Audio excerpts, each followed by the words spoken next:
Ang matinis na sigaw ay bumaon sa umagang liwanag ng Aprika na parang kutsilyo, kasunod ang malinaw na tunog ng mga sanga na nababali sa ilalim ng matinding bigat. Ang dugo ay nag-ipon sa ilalim ng katawan ng dambuhalang silverback. Ang malakas niyang dibdib ay humihingal sa putol-putol at desperadong paghinga. Sa tabi niya, isang napakaliit na batang gorilya na halos 6 na linggo pa lamang ang edad ay kumakapit sa malamig na katawan ng kanyang ama. Ang mataas at matinis nitong iyak ay umaalingaw-ngaw sa luntiang damuhan ng savana.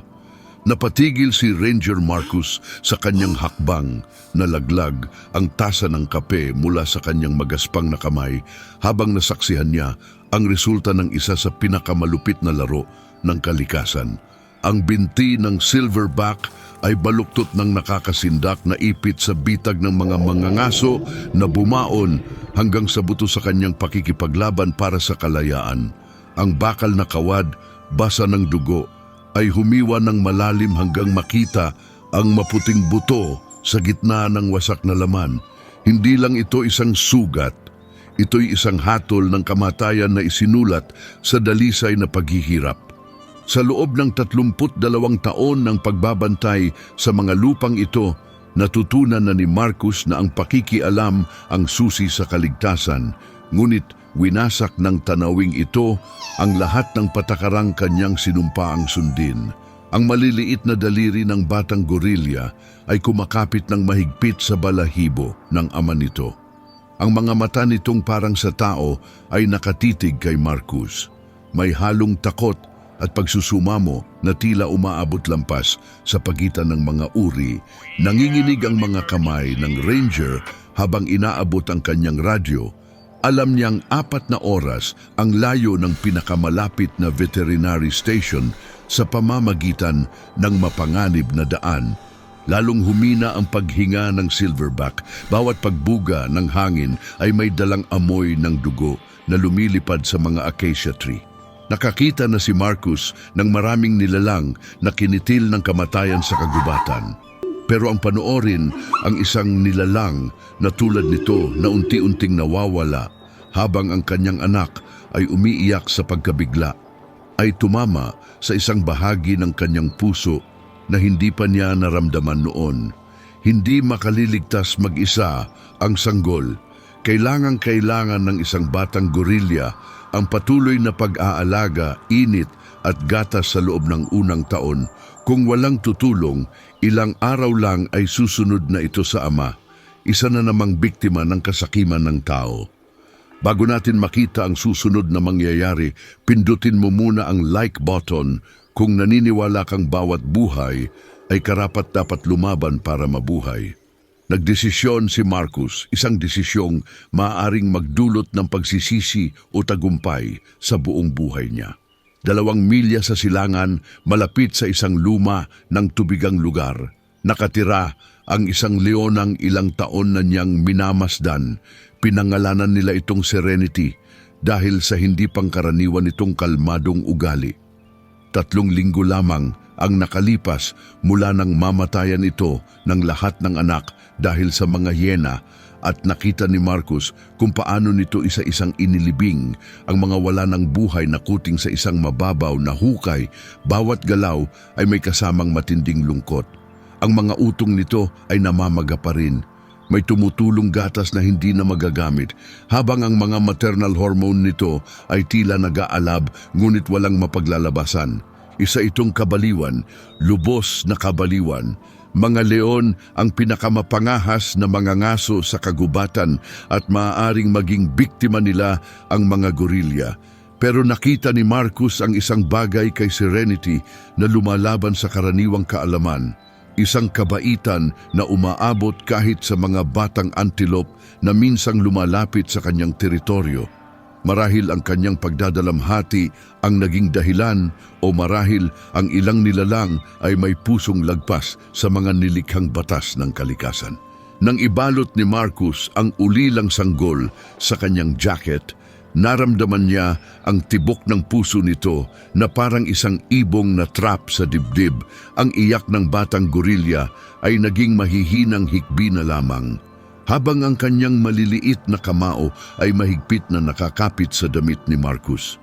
Bawat hakbang papunta sa teritoryo ni Serenity ay tila isang pagtataksil sa batas ng kalikasan. Ngunit ang alternatibo, ang panoorin ang sanggol na mamatay, ay hindi niya matanggap. Nakaupo ang leona sa lilim ng nag-iisang acacia tree.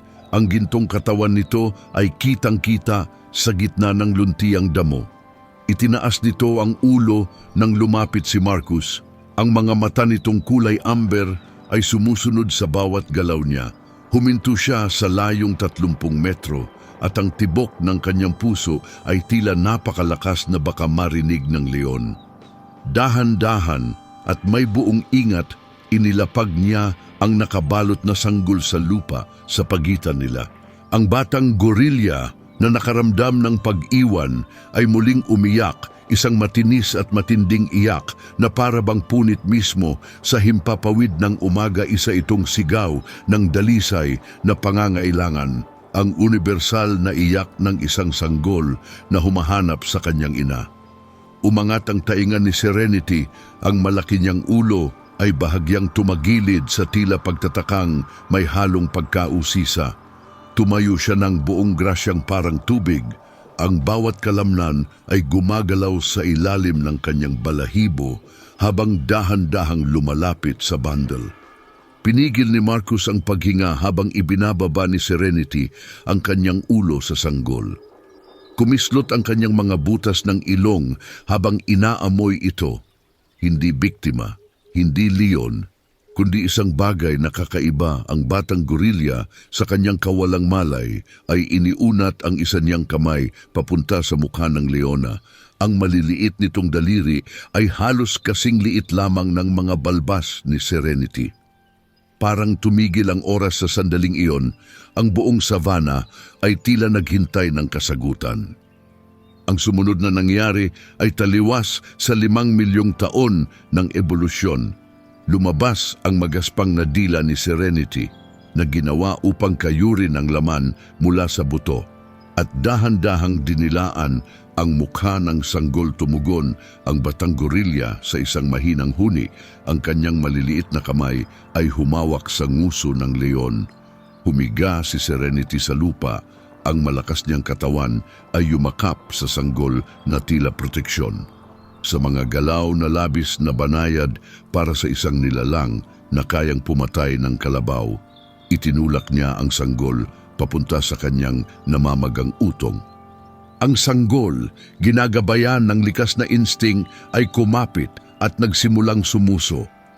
Pumikit si Serenity, tila ba nakaramdam ng matinding ginhawa, habang isang mahinang ugong ang nanggaling sa kanyang dibdib. Hindi ito ungol, kundi halos parang purring.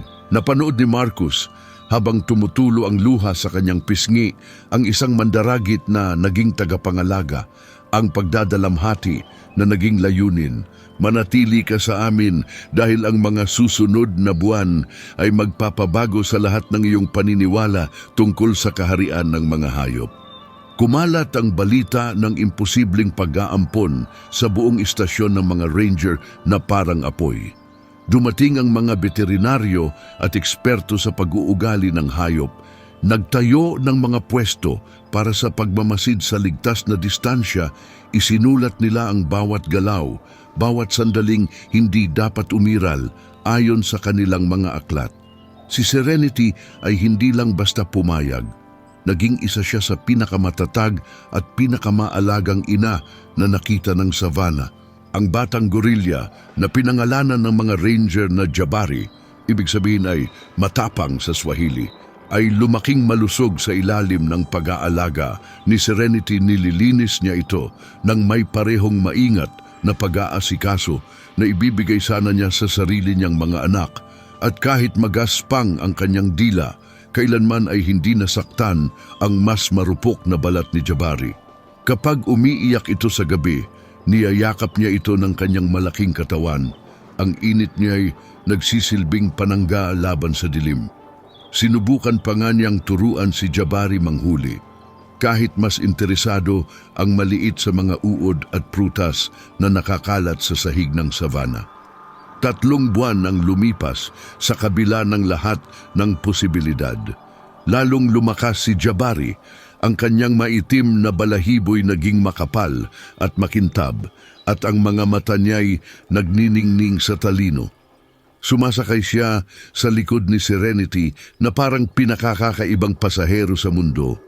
Ang maliliit niyang kamay ay mahigpit na kumakapit sa ginintuang galamay habang nag-iikot sila sa teritoryo.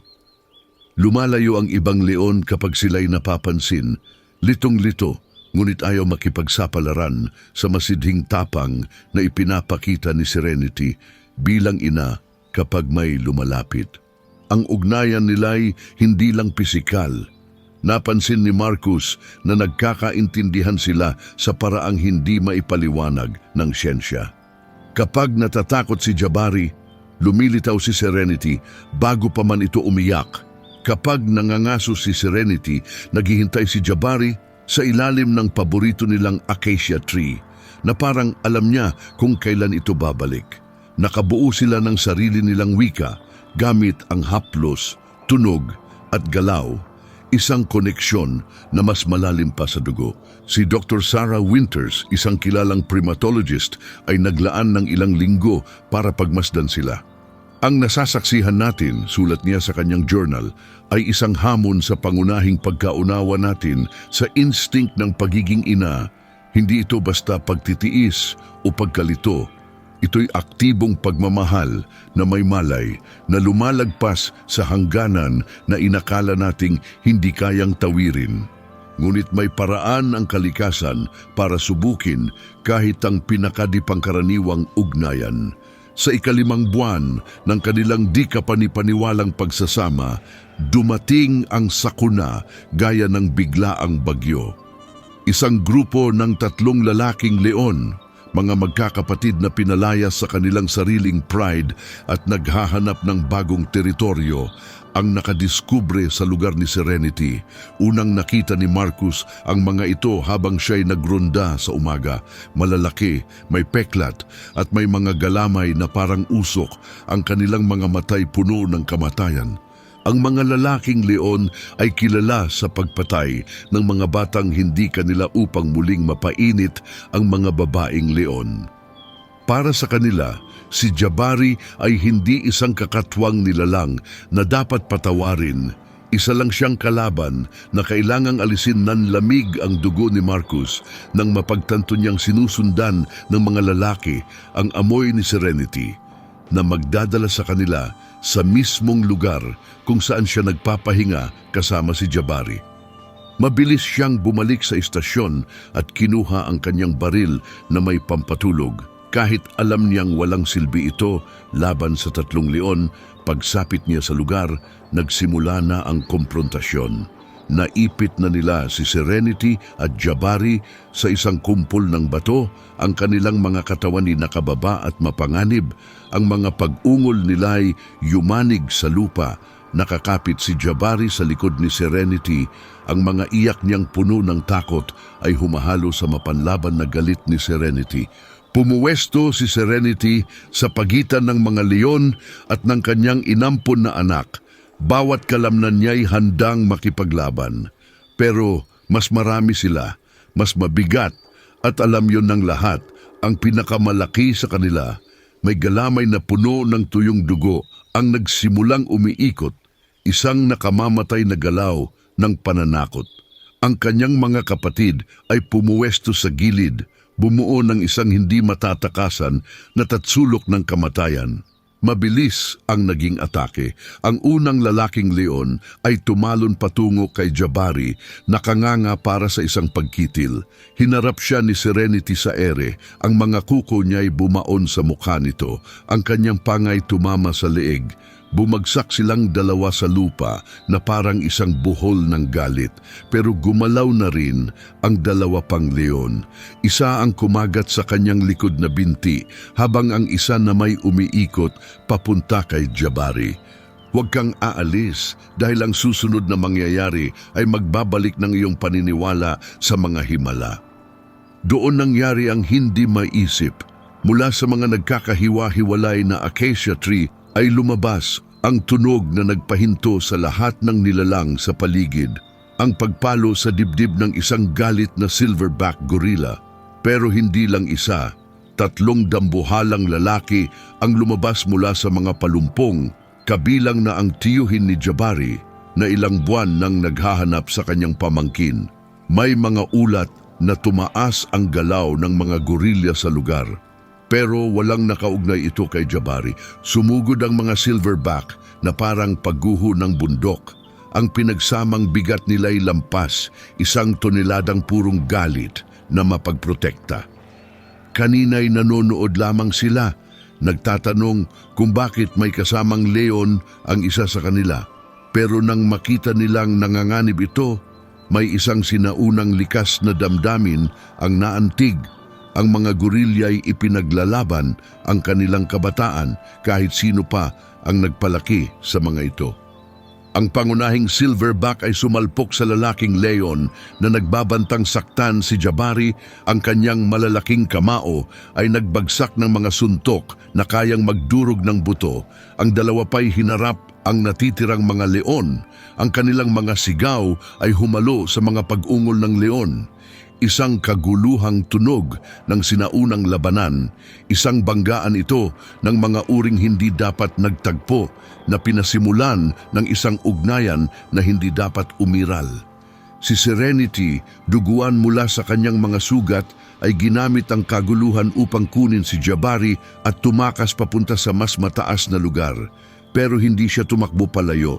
Sa halip, humarap siyang muli sa labanan at idinagdag ang kanyang boses sa kaguluhan. Sa sandaling iyon, hindi lamang niya ipinagtatanggol ang kanyang teritoryo. Nakikipaglaban siya sa tabi ng dugo ni Jabari para sa pagmamahal nilang dalawa. Ang grupo ng mga leon harap sa isang imposibleng alyansa ay nalamangan. Sugatan at litong-lito, umatras sila papasok sa gubat. Ang kanilang mga pag-ungol ay unti-unting nawala sa hangin. Nanatili ang mga silverback sa kanilang pwesto, humihingal, duguan ang mga kamao, ang mga matay nakatuon kina Serenity at Jabari. Ang sumunod ay isang tagpong hinding-hindi malilimutan ni Marcus. Lumapit ng dahan-dahan ang pinakamalaking silverback. Ang tiyuhin ni Jabari tumigil si Serenity. Alerto, ngunit hindi umatake. Iniabot ng silverback ang isang malaking kamay patungo kay Jabari. Isang banayad na paanyaya, tumingin si Jabari sa pagitan ng kanyang dalawang pamilya. Ang leon ang nagpadede at nag-aruga sa kanya at ang mga gorilyang kaangkan niya sa dugo. Sa halip na pumili, ginawa ni Jabari ang isang bagay na nagpaluha sa bawat nakasaksi. Hinawakan niya ang galamay ni Serenity gamit ang isang kamay at iniabot ang isa sa kanyang tiyuhin. Hinila silang dalawa palapit sa isa't isa. Ang silverback na may kumikislap na talino sa kanyang madidilim na mata ay tila nakaunawa. Marahan niyang hinaplos ang sugatang balikat ni Serenity.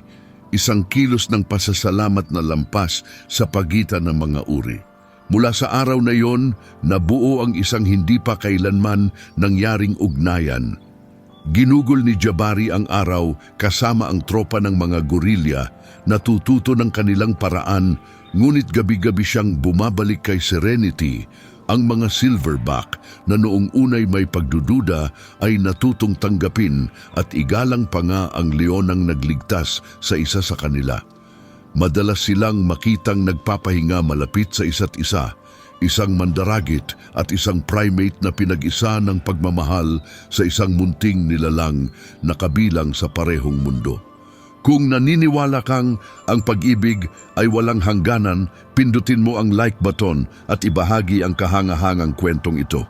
Isinulat lahat ito ni Dr. Winters at binago ng kanyang pananaliksik ang pagkaunawa natin sa kognisyon at damdamin ng mga hayop.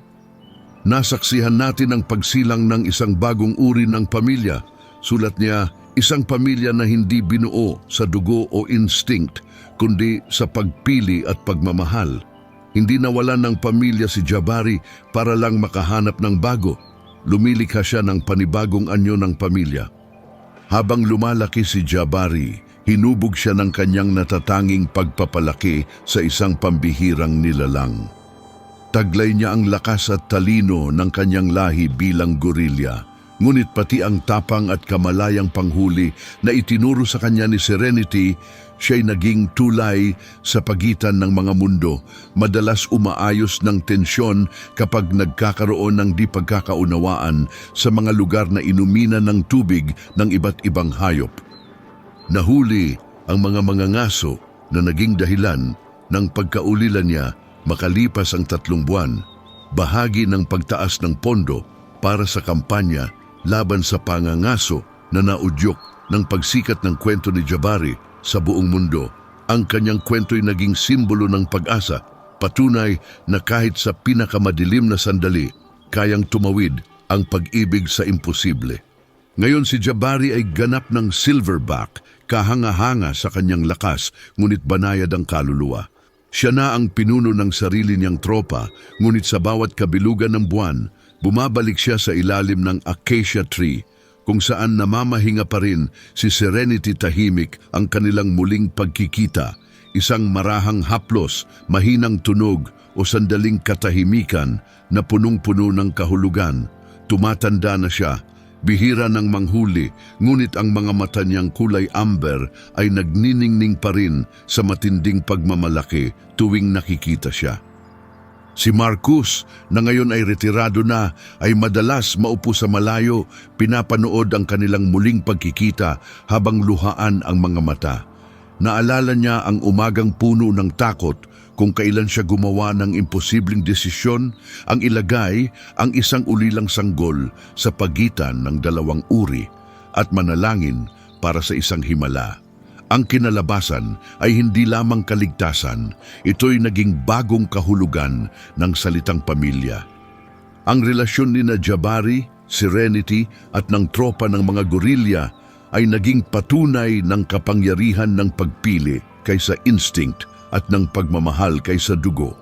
Pinag-aaralan ito ng mga siyentipiko, pinagtatalunan ng mga pilosopo. Ngunit para sa mga mismong nakasaksi, isa lang ang malinaw: minsan, ang puso ay nakakakilala ng isang katotohanang hindi matanggap ng isip. Sa isang mundong lalong hinahati ng pagkakaiba, ang kwento ng isang leonang nagpalaki ng gorilya at ng 2 pamilyang natutong magsama ay nag-aalay ng isang makapangyarihang aral. Ang pagmamahal ay hindi nakatali sa lahi, itsura o inaasahan. Matatagpuan ito sa pagpiling mag-alaga, magmahal at tumanggap. Matutuklasan ito sa tapang na abutin ng kamay o ang paa na umaasa ng tulong. Bawat nilalang sa savana ng Aprika ay may natutunan mula kina Jabari at Serenity.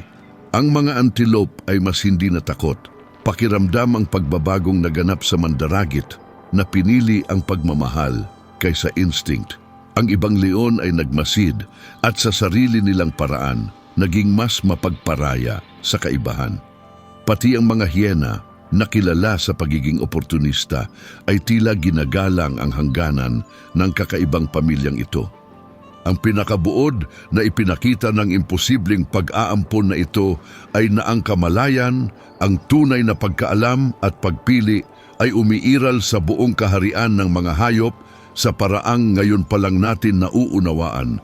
Kapag hinarap sa isang sanggol na nangangailangan, bumabagsak ang mga hadlang, umuunlad ang mga instinct at nagiging totoo ang mga himala.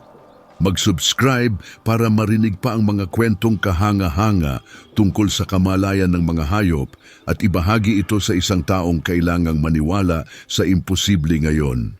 Habang lumulubog ang araw sa savana ng Aprika, pinipintahan ng luntiang damo ng ginto at pula. Makikita pa rin sila, isang leona at isang silverback gorilla, magkatabing tahimik sa ilalim ng mga nagkalat na acacia tree. Sila'y buhay na patunay na ang pagmamahal ay hindi lamang pinakamagandang regalo ng sangkatauhan, kundi ang pinakamakapangyarihang puwersa ng kalikasan. Sa pagpili nila sa isa't isa, pinili nilang baguhin ang mismong batas ng kagubatan, lumilikha ng isang pamana na magbibigay inspirasyon sa mga susunod na henerasyon. Ang tiwala ang nananatiling pinakamakapangyarihang sandata para mabuhay, at sa puso ng Aprika, sa pagitan ng isang leona at isang gorilya, ang katotohanang iyan ay patuloy na namamayani. Maganda, imposibleng paniwalaan, ngunit ganap na totoo.